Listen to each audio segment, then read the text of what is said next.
നമ്മൾ മലയാളികൾ ബേബിയുടെ ജെൻഡർ പ്രഡിക്ഷൻ നടത്തുന്നത് എങ്ങനെയാണെന്നറിയോ? വയറ് കണ്ട് ഗർഭിണിയെ കണ്ടും ഒക്കെയാണ് പറയുന്നത്. പിന്നെ വേറൊരു പരിപാടിയുണ്ട്.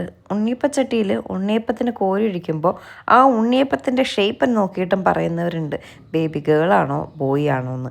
അപ്പോഴേ നമ്മുടെ ചീമയ്ക്ക് ഉണ്ണിയപ്പം കഴിക്കാനൊരു കൊതി. അങ്ങനെ ഇന്നലെ ഞാൻ ഉണ്ണിയപ്പത്തിന് മാവെല്ലാം കുഴച്ച് വെച്ചു കേട്ടോ.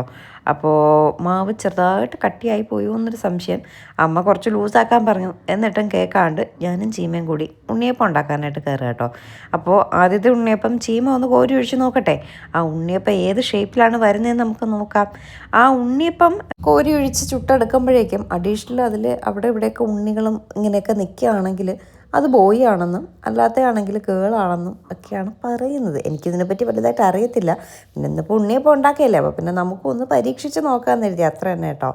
അങ്ങനെ ഉണ്ണിയപ്പച്ചട്ടി വെച്ചു, എണ്ണ ഒഴിച്ചു. അതിൽ നന്നായിട്ട് എണ്ണ ചൂടായി വന്നിട്ടുണ്ട്.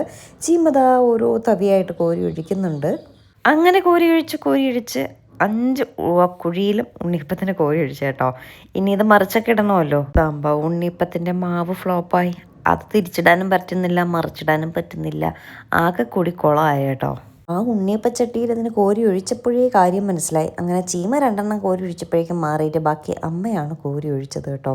അത് അങ്ങോട്ടും തിരിയുന്നില്ല ഇങ്ങോട്ടും തിരിയുന്നില്ല. സംഭവം എന്താണ്, റോബസ്റ്റ പഴമിട്ടാണെന്നില്ലെങ്കിൽ ഞാൻ ഉണ്ണിയപ്പത്തിന് മാവരച്ചത്. മറ്റുള്ള പഴങ്ങളൊന്നും കിട്ടാത്തത് കൊണ്ട് ഇവിടെ ഇരുന്ന പഴമിട്ടാണ് ഞാൻ ഉണ്ണിയപ്പത്തിന് മാവ് മിക്സ് ചെയ്തത് കേട്ടോ. ചിലപ്പോൾ സക്സസ് ആയാലോ എന്ന് കരുതി, പക്ഷേ എൻ്റെ ആ ഒരു വിചാരം വളരെ തെറ്റായിരുന്നു.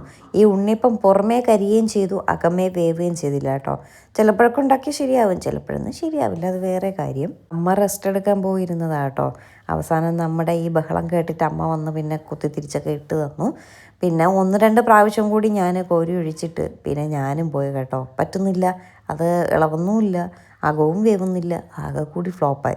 ഇതിപ്പോൾ കൊച്ചാണാണോ പെണ്ണാണോ എന്ന് കണ്ടുപിടിക്കാൻ വേണ്ടിയിട്ട് കോരി ഒഴിച്ചപ്പോഴേക്കും ഇങ്ങനെയായി. ഇത് കണ്ടിട്ട് നിങ്ങൾക്ക് എന്താ തോന്നുന്നത്, കൊച്ചാണാണെന്നോ പെണ്ണാണെന്നോ ആണോ? എനിക്ക് കണ്ടിട്ട് പെണ്ണാണെന്നാണ് തോന്നുന്നത്. എനിക്കിതിനെപ്പറ്റി വലിയ ഐഡിയ ഒന്നുമില്ല, എങ്കിലും ഓരോരുത്തർ പറയുന്നത് കണ്ടുകൊണ്ട് ചീമയെ കൊണ്ടൊന്ന് ചെയ്യിച്ച് നോക്കാമെന്ന് കരുതി, അത്ര തന്നെ കേട്ടോ. എന്തായാലും ടേസ്റ്റ് വൈസ് വലിയ കുഴപ്പമൊന്നും ഉണ്ടായിരുന്നില്ല. ഉണ്ണിയപ്പം കിട്ടിയിട്ടുണ്ടായിരുന്നു, അകം ചെറുതായിട്ട് വെന്തിട്ടുണ്ടായിരുന്നില്ല എന്നേ ഉള്ളൂ കേട്ടോ. 2 പ്രാവശ്യം ഇതുപോലെ ഉണ്ണിയപ്പമൊക്കെ കോരി ഒഴിച്ചപ്പോഴേക്കും മതിയായി. ചിലതിലൊക്കെ ഉണ്ണിയുണ്ട്, ചിലതിലൊക്കെ ഉണ്ണിയില്ല. അപ്പോൾ ഇത് ഗേളാണോ ബോയ് ആണോ ഒന്നും മനസ്സിലാവുന്നില്ല. എന്തായാലും കുഴപ്പമില്ല, ഒരു ഹെൽത്തി ആയിട്ടുള്ള ബേബിയെ കിട്ടിയാൽ മതിയല്ലേ. ശരി, ഇനി ഉണ്ണിയപ്പം കഴിക്കാം. ഉണ്ണിയപ്പം കടിച്ച് വലിക്കുന്നത് കണ്ടപ്പോൾ മനസ്സിലായല്ലോ ഉണ്ണിയപ്പം എത്രത്തോളം നന്നായെന്ന്. ടേസ്റ്റ് വൈസ് കൊള്ളാം കേട്ടോ, പുറമേ ലുക്കില്ലെന്നേ ഉള്ളൂ.